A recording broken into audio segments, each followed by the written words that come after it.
Hey everybody, what is going on? Maxx here with another Master Duel video for you guys. So today, here at the start of Season 10, we are going to be taking a look at, of course, what else but branded Despia.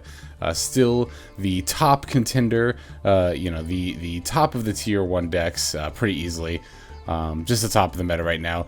This deck and its ability to just generate an untold amount of advantage and disruption as a result of that advantage are just pretty kind of unparalleled right now. But as I've said before, I don't necessarily think it's in an inherently oppressive way that this deck is like, kind of dominating the format. It is dominating the format, but it definitely still feels like a lot of other decks out there have like at least somewhat of a fighting chance. Although there are certain games that you're gonna kind of wonder, like, when you're playing this deck, like, did they really have a chance? Like, I'm thinking of the first game we're gonna see in this video in particular. Actually, we managed to play through a Valor on our Aluber and an Ashe on the branded fusion, and we're still able to end on double Masquerade and Mirrorjade. So definitely look forward to seeing that line here in the first game there. But yeah, no, this build of branded Despia right here is actually one that I've been using I've been kind of like tuning up over the course of Season 9, and I'm pretty comfortable with it going here into Season 10 with the ratios and everything.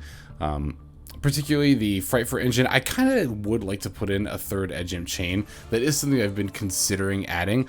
But honestly, I love the amount of cards that we're playing. Just getting the ratios. I love our ratios right now. If I were to cut anything, it would probably be the Allures. If I were to, like, for example, if I wanted to add a third Edge Imp Chain and maybe some other disruption like tech, like maybe another Imperm, maybe like a Valor or something,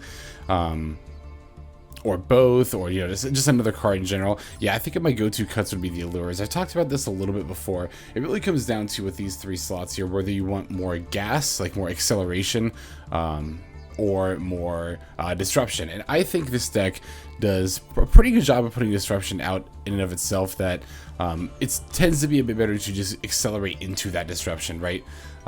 That said, though, it is definitely valid to want more inherent disruption in order to play better going second.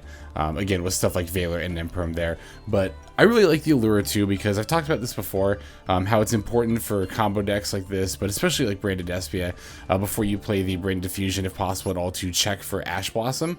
And Allure is a good way to do that. Now, again, I'm not saying that your opponent will necessarily activate the Ash Blossom on the Allure. Some people will, and we actually love it when that happens.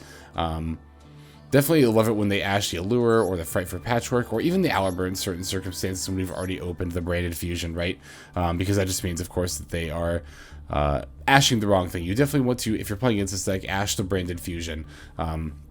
I'm going to talk about this. I'd like to make a video. I've talked about this before, but I'd like to make a video kind of discussing like choke points of decks, and that's definitely one thing that I want to cover in particular is with branded Despia. It all really does come down to branded fusion, right? Honestly, this is like the thing to stop. Yeah, I'm just gonna write something down real quick. Just taking notes for future videos. That's all. Yeah. So anyway, my main point here with the Allures is that they're a good way to check for Ash Blossom, even if the opponent isn't going to activate the Ash Blossom in response. If your opponent has a prompt to activate an effect in response, that might be a good indicator they're holding Ash Blossom. It could also mean Maxx or like occasionally Dimension Shifter as well, but it's still a good way to assess, what to kind of look out for playing into your turn there. So. And then, of course, if when it resolves, because it pretty much always does, when it resolves, it also will then draw you more advantage. It usually does gain you advantage too, especially if you banish, either Despain Tragedy or the Tri-Brigade Mercourier. Then you can add another card to your hand, and then you're just net gaining even more advantage. Like I said, this deck gains so much advantage between this, the Patchwork, the Aluber, the Edge Imp Chain itself. All these cards just kind of working together to just bring more and more cards into your hand, which is needed because this deck does discard a lot, right, between like the Lubellion and the Super Poly and the branded opening. Of course, we have the branded red for recovery as well, but then of course like the Guardian Chimera cycling cards as well.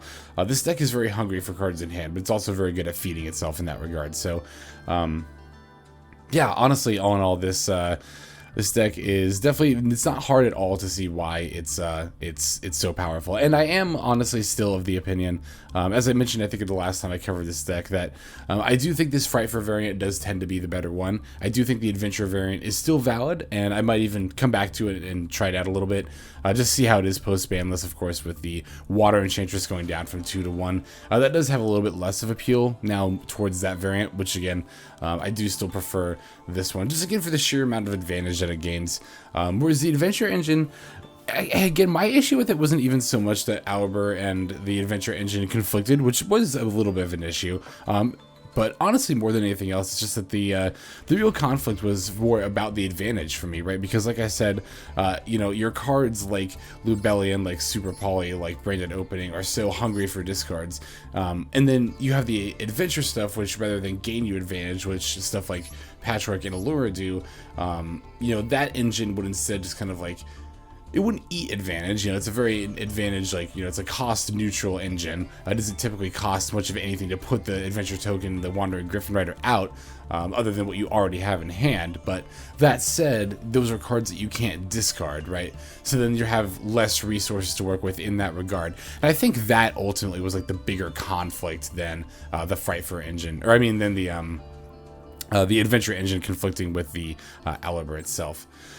Alright, so now that I have kind of talked a bit about the deck as a whole, let's go ahead and break the list down card by card before moving into these games that we've got to show you here. So, we are playing 2 Despain Tragedy, 3 Maxx, 3 Ash Blossom and Joyous Spring, 2 Edge Imp Chain, 1 Fairy Tale Snow, 2 Fallen of Albaz, 3 Aluber, the Jester of Despia, 1 Tri-Brigade Mercourier, 1 Ad Libitum of Despia, 1 Nibiru the Primal Being, 2 Polymerization, 3 Allure of Darkness, 2 Frightfur Patchwork, 3 Branded Fusion, 2 Super Polymerization, 2 Called by the Grave, 1 Crossout Desginator, 3 Branded Opening, 2 Branded in Red, and then finally 1 Infinite Impermanence.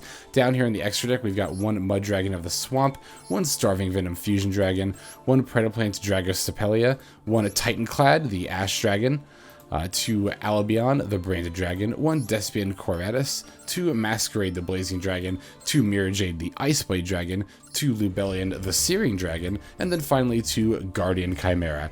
Yep, so that is the build there, card by card. Now let's go ahead and take a look at some games. Alright, so this first game here is the one I alluded to towards the beginning of the video there, right, where we are actually going to end up playing through multiple negates that will resolve. And we're playing against a 60-card Blue Eyes deck that's also using Inspector Borders. I think they only summon the border against us, but yeah, if you take a look at our hand here, I mean, it's pretty easy to see how we're going to pull this off. Like, I won't lie, our hand is just a stone cold nuts here. We're, of course, going to lead with the Allure. I'm going to end up banishing the Mercourier here. I'd rather do that than the Despian Tragedy, because the Tragedy, I'll just plan on discarding with the Branded Opening here, whereas the Mercourier, of course, needs to be banished in order to search. It's only going to search Fallen of Albaz in this variant.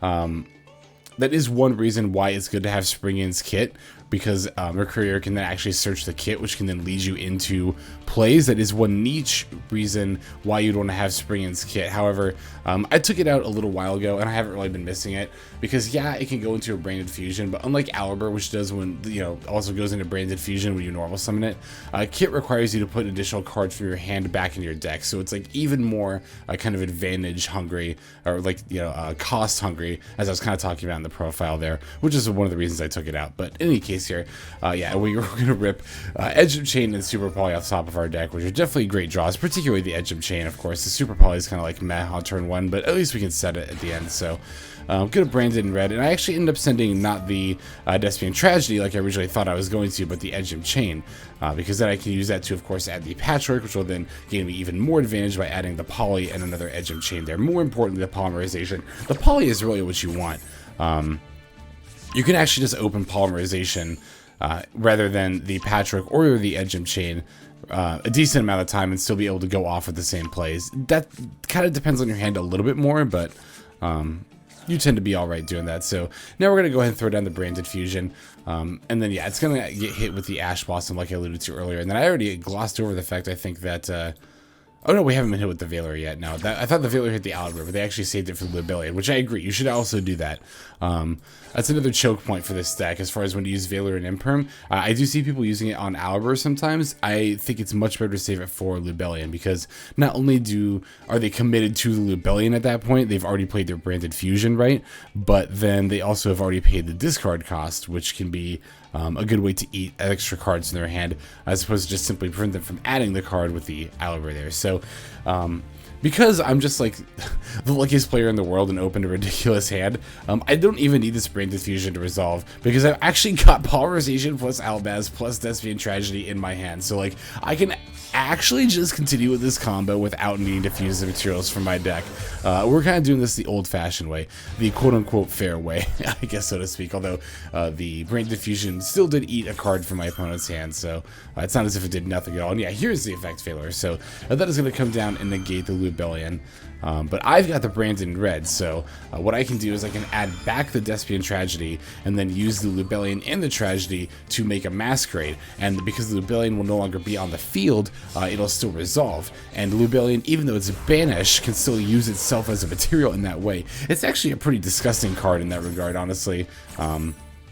I kind of still can't believe it actually works that way.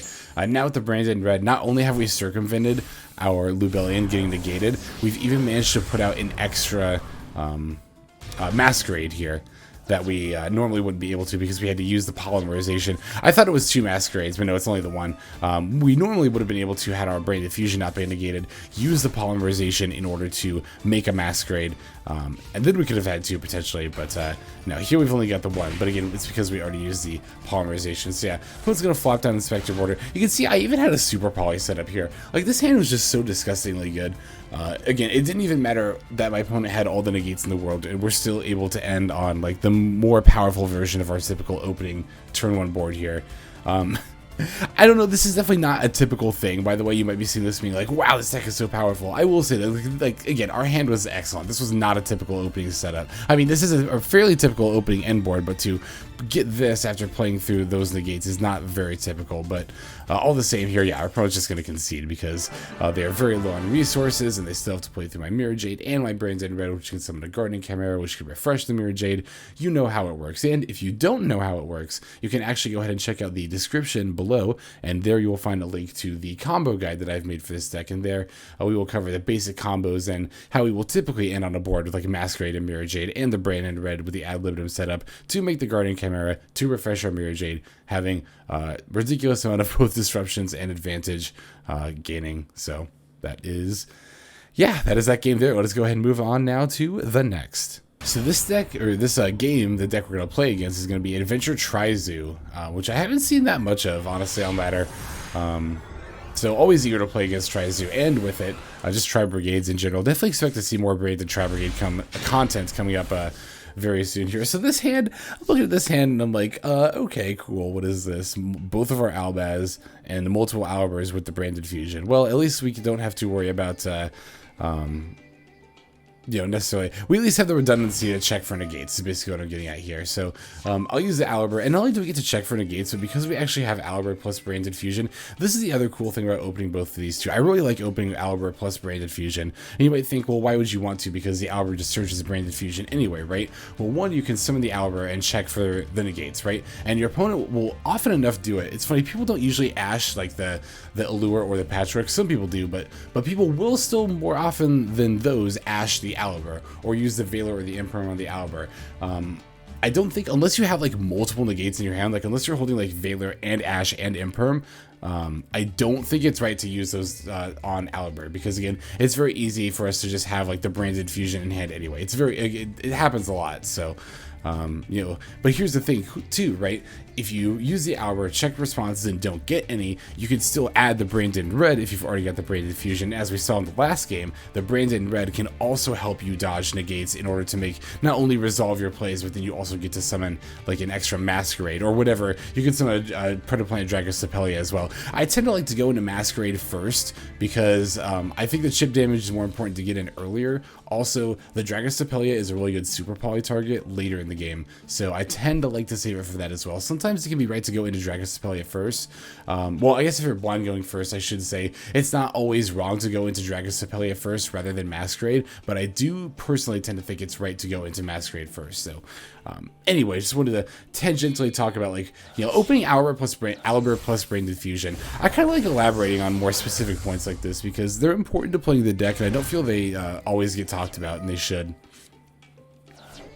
Yeah, so here I'll just toss out my other Albaz. At the very least with Brain Diffusion, which is like kind of ridiculous if you think about it, you can actually still fuse from the hand or field or deck. Usually deck fusions are like, you know, hand and deck, but you can even do it from the field too, which has come up for me before. Can potentially be relevant, but thankfully it didn't matter that we opened both of our Albaz ultimately. I mean, it mattered in that we had less advantage overall to work with as a result, because we had to save at least one of those Albazes to use as a material, and it could have been another like live card, right? But whatever. Like I said before, and have been saying, this deck gains enough advantage. Oh, and here actually, hey, look at that. I think we're using the branded in red, as I mentioned, yeah, to dodge the Ghost Ogre here. The Ghost Ogre destroying our Mirrorjade. I mean, we're still going to lose our Mirrorjade, but at the very least, again, we get a Masquerade, we get our Mirrorjade back, we even have it refreshed, and then our opponent drops a Nibiru on us. So no! Oh no! Yeah, it looks like we had just played out of it, and then opponent just casually slaps down Nibiru. It even has the Ash for the end phase Albion. This opponent actually played very well here. Holding the Ash for that long, I have mad respect for my opponent here. I definitely did not see that coming at all. I kind of didn't see...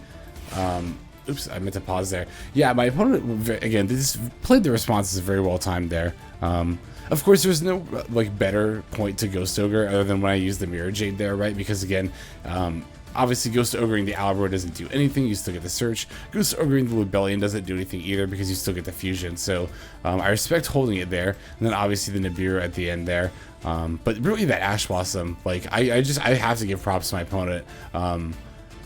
Knowing that they had the out and holding the Ash Blossom as a result, I definitely would not have had the foresight to make that play. I would have still tried to Ash the Braided Fusion there. So yeah, again, respect for this play. I just like to call out good plays when I see them from our opponents there. That said, they don't have a way to get around the Nibiru token, which is pretty rad for me. So I'll go ahead and drop the Albion here. They got an Imperm, but holding Allure plus Despain Tragedy really doesn't have me that concerned that my Albion is getting negated. Of course, I would have liked for it to have resolved, so I could have gotten a branded fusion, but they actually had another Ash Blossom for this Allure. I actually forgot about that, so... yeah, that's this game is definitely going to end up coming down to just like a beat stick. I'm just going to end up smacking my opponent with this Nibiru token a lot. Oh, and then we actually hit the kit here, right?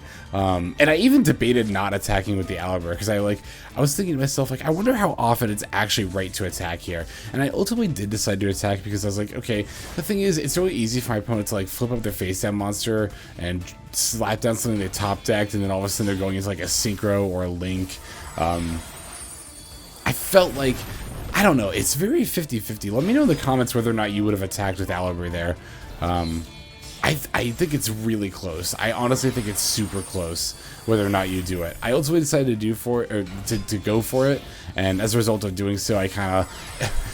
Well, I was going to say I enabled my opponent to make plays, but to be fair, they top decked the Ram anyway, which, again, to be fair, they wouldn't have top decked the Ram because they would have drawn something else because their deck would have been shuffled, they would have had one more card, blah, blah, etc., whatever. In any case here, I don't think it was, like, necessarily at... I don't know. Again, I'm like, I could have gone either way, honestly. I, again, though, am curious what you all would think in the comments there, so...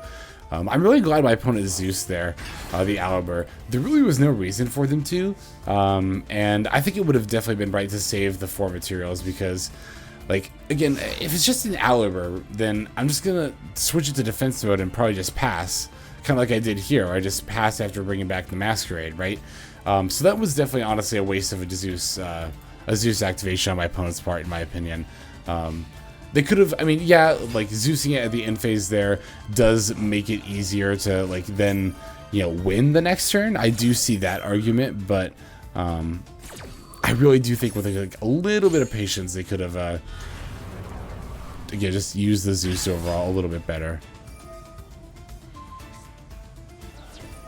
Yeah, and here, I'm even able to negate the Zeus and then bring the Aluber back, so I actually totally forgot about that. It's funny, I was thinking here, like, oh, this is like 7,900 damage, this is perfect. I can avoid, if they just switch to attack mode in battle, I can actually manage to avoid lethal here, but then they had the tanky. But again, we had the Albion to defend with anyway, so. I don't know, I'm thinking more about that Zeus play. I was kind of convinced in the moment and earlier just now that it was a misplay, but thinking about it in the context of my opponent trying to go for lethal actually does definitely make more sense, so. Maybe it was a misplay, I don't know. Again, let me know what you think in the comments. I'm always eager to get your guys' feedback, I really am. Alright, so we're just like the luckiest player in the world, and we disgustingly top deck Nibiru like at the exact literal moment we needed here. So, I mean, to be fair, we got Nibiru too, so maybe this is just a little bit of justice here, so to speak. But no, the opponent's just going to concede at that point. I don't know, I can't call that, I don't know if I can call that justice. That was actually just a disgustingly lucky top deck. Like, again, literally right at the end, exactly when we needed to draw Nibiru, we somehow managed to, like, peel it off the top of our deck, so. But no, GG's to my opponent here. It was a very, very well played game. And again, I thought that they played their disruption on that first turn very well. I respect that Ash Blossom holding it for the end to really screw me over with the Albion. Because again, they knew they had the Nibiru for the rest of my plays there. So I just, again, props to my opponent. Alright, let's go and take a look at the next game. Alright, so this duel is going to be against Spirals, which I think this is the first time I've ever played against Spirals. Yeah, because that card just came back to 2. Which one was it? You'll have to forgive me. I didn't play Spirals, or like during Spiral format. I wasn't playing the TCG during that time when they were like tier 0. So I'm not as familiar with the deck as I think a decent number of you are. But in any case here, I do know the legacy though. I know the history of just how like busted they are. So here we have the opponent, you know, holding the Ash Blossom for the Branded Fusion, as I've said many times. That's exactly what you want to be doing, because as you can see here, I don't have any other plays as a result, and I'm just gonna have to pass back over to my opponent. So I do have an Ash Blossom of my own in my hand, so there's at least, you know, that going for me, and I'm definitely gonna use it on this where Arf Thou. I didn't even, you know, here's the thing, right? I know I talk about like how it's important to know decks, right, in order to know what choke points to hit. I think I talked about it even just earlier this video, but that's not always the case. And this is another thing I want to get into when I do a video about choke points, is that like you're not always going to know exactly what choke point to hit against every single deck. Like, you might have a deck like Spirals. Again, like I said, I don't know that I've ever played, maybe one time before this I played against Spirals on Master Duel. I don't honestly know their plays, I don't know their combos at all. I see where Arf though coming down though, and I see after that's happening, you know, obviously after they normal summon the Spiral Gear Drone, and at this point I can make a few like educated guesses, right? Like, one, they've committed their normal summon to making this play, so I'm pretty sure it's pretty important to them. Two, since they've committed to normal summoning such a weak monster, and like they've used their normal summon already, that's the most important part. I'm more willing to stop something like this blind, because I know that they're not going to add something of their choice in their deck to their hand. They're going to have to work with whatever is in their hand, which makes it much less likely that they'll be able to make the plays that they want to. Generally speaking, if you don't know what to negate, negating earlier tends, not always is, but tends to be better. Because you overall leave your opponent with less resources. Now, of course, we're playing Branded Despia, where again, this is actually not the case. You don't want to negate earlier. You want to wait for a very specific target to negate, that being the Branded Fusion / Lubellion. But in this case here, it does end up paying off. We're going to negate the Where Arf Thou. Opponent is going to, you know, send the drone for the Link Karibo, but I'm kind of relieved to see this. Usually, if your opponent goes into a Link Karibo, they're like not really going to do a whole lot afterward, although they had the car here though, the Big Red. I actually didn't realize that car was called Big Red. That's awesome. And so here I see the barricade board blocker, and I'm like, ooh, are they going to have like plays? Are they going for like an Auroradon or something? And they actually had like a Monster Reborn here, and I'm like, oh man, I think they're actually going to have plays, but it's not going to be that bad though, honestly. I actually thought it was going to be an Auroradon, but it ended up being a Tri-Gate Wizard. That's right. I was trying to remember what exactly came down here. Yeah, that's why I couldn't remember, because I I've never really played against this card before. Tri-Brigade Wizard seems interesting, but it's really just a 2200 vanilla beat stick here, so I'm not concerned about it in the slightest. Okay, also, the other reason I wanted to share this game is this play right here. Now, it might be easy to see a hand like this. Now, you know, like we had with Edge Imp Chain, Tragedy, Snow, and Ad Libitum, and be like, oh, this is just kind of like a dead hand. Maybe like set Snow pass was like my very first thought, but then I thought, you know, for a little bit more, and I was like, no, wait, we totally have plays here. But it involves normal summoning the Edge Imp Chain and bring me into the Tri-Brigade Wizard, because remember, when this card is sent from the hand or field to the graveyard, you can add a Frightfur card from deck to hand. So that includes when it just is destroyed by battle. Now, here's the thing, though. Here's the other thing. Because we're specifically playing 2 Edge Imp Chain, we do not at all want to activate the effect to add an Edge Imp Chain when it declares an attack. Because if we do that, and we run it into the Tri-Brigade Wizard, we'll get the Patchwork, but then we won't have any Edge Imp Chains left in our deck, only Polys. And Frightfur Patchwork can only search both. It can't search one or the other. It has to search both. So I am not going to activate the effect when it attacks to add the Edge Imp Chain, but I will add the Patchwork when it goes from field to graveyard. Now I can activate the Patchwork, add a Polymerization and an Edge Imp Chain, but more importantly the Polymerization, because now I can use this to fuse the Tragedy, and I'm going to use the Ad Libitum here to actually bring back the Aluber for another search, because I can actually get the branded fusion at this point with that. Now, I won't be able to set up, you know, necessarily the Guardian Chimera into a, you know, refreshing the Mirrorjade next turn, but I don't think I have to do that at this point. And then, yeah, we can use the Aluber effect. Like I said, add the branded fusion here, which we can then activate, and our opponent concedes at this point. I am so sorry that is my alarm going off.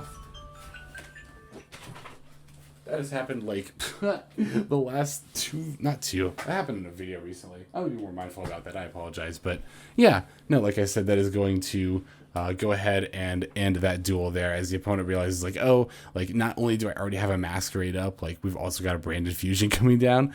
Yeah, it's definitely over at that point. So GG's there. Let's go ahead and take a look at the next game. Okay, so this duel, I didn't check the deck before I actually started the replay. I think this was against Sky Striker, if I recall correctly, though. Let's see what we've got here. We are going to be taking the first turn, so that's nice. And yeah, we got a very solid opening hand here.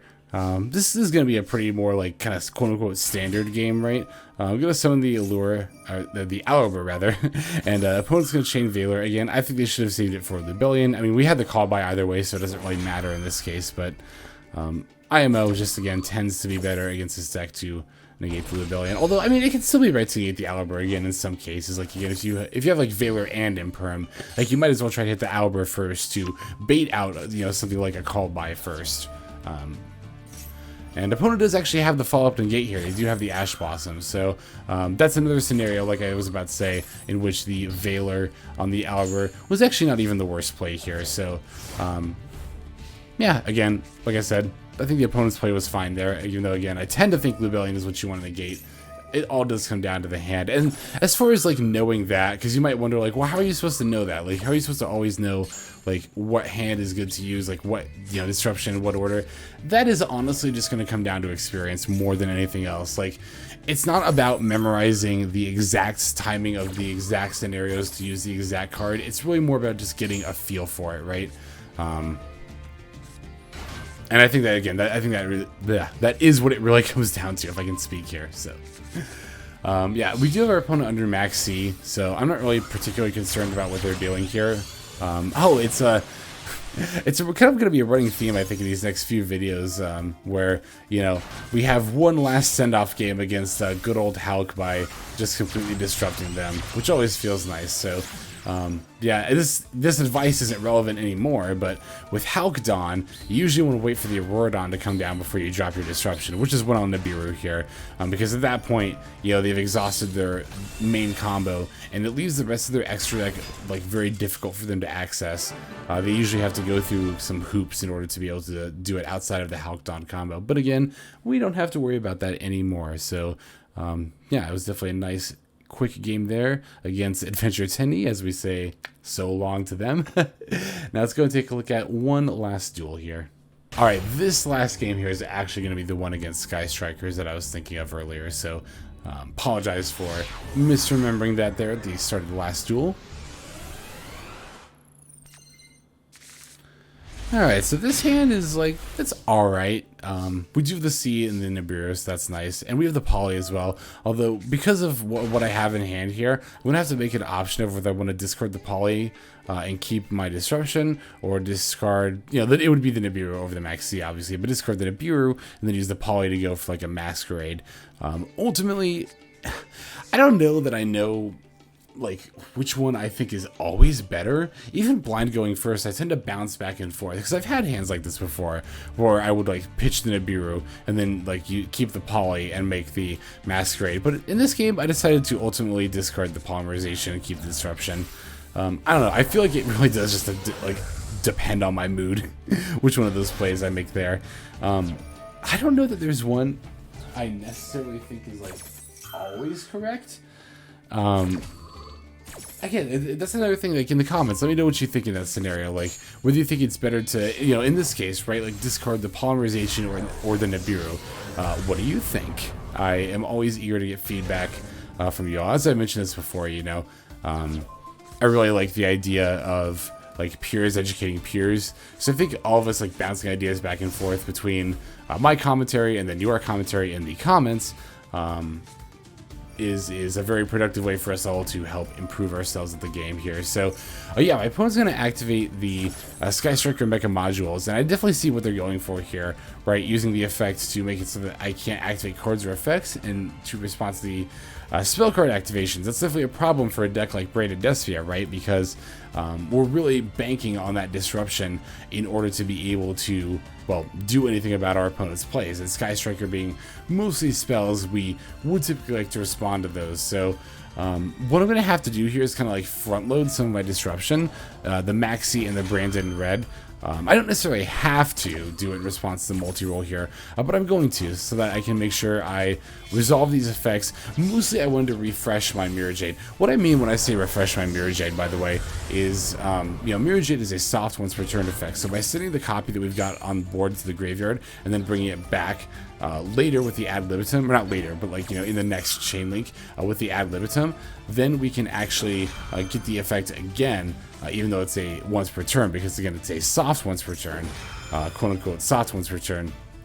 That means that we can reuse it there. Again, I talk more about this in depth in the combo guide that I have in the description below. So if you are a bit lost about there, feel free to check that out for a little bit more clarity. So the opponent does have an Ash Blossom, but this of course is why we tend to chain block the way we do, or not chain block there, that's the chain link, but that's why I like to chain block the way I do with the Tragedy, the Ad Libitum, and all that stuff, and the Guardian Chimera. Mostly the Guardian Chimera. That's why that was chain link 1, right? Because if Guardian Chimera were chain link 3, the opponent could have used Ash Blossom on the Guardian Chimera, and then they would have got to keep their multi-roll, and I would have gotten to draw 2 cards here. But the Tragedy's Search, I'm not really concerned about. It's just going to get an extra Aluber anyway that I don't need, so I'm totally fine with my opponent using Ash Blossom on the Tragedy here.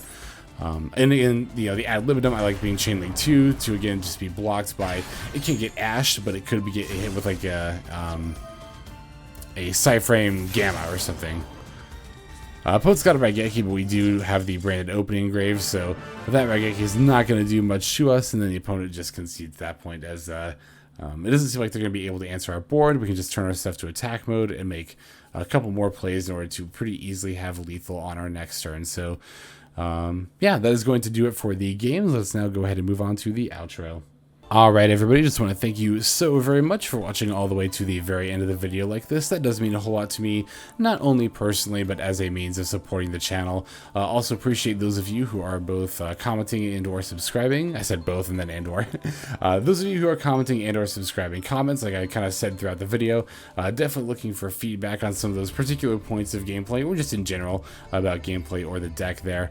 And then subscribers, yeah, those of you who subscribe get to get notifications of when my videos drop. I don't know why I hesitated with that. I like forgot what I usually say there. No, that's going to give you notifications of when my videos drop, which does happen every single day. So I know that when you subscribe, you do get a daily Master Duel video out of me. But that is going to do it for this one. That's all the time I got for today. So without further ado, this is Hexlex. I'm signing out, and I hope you have a fantastic day.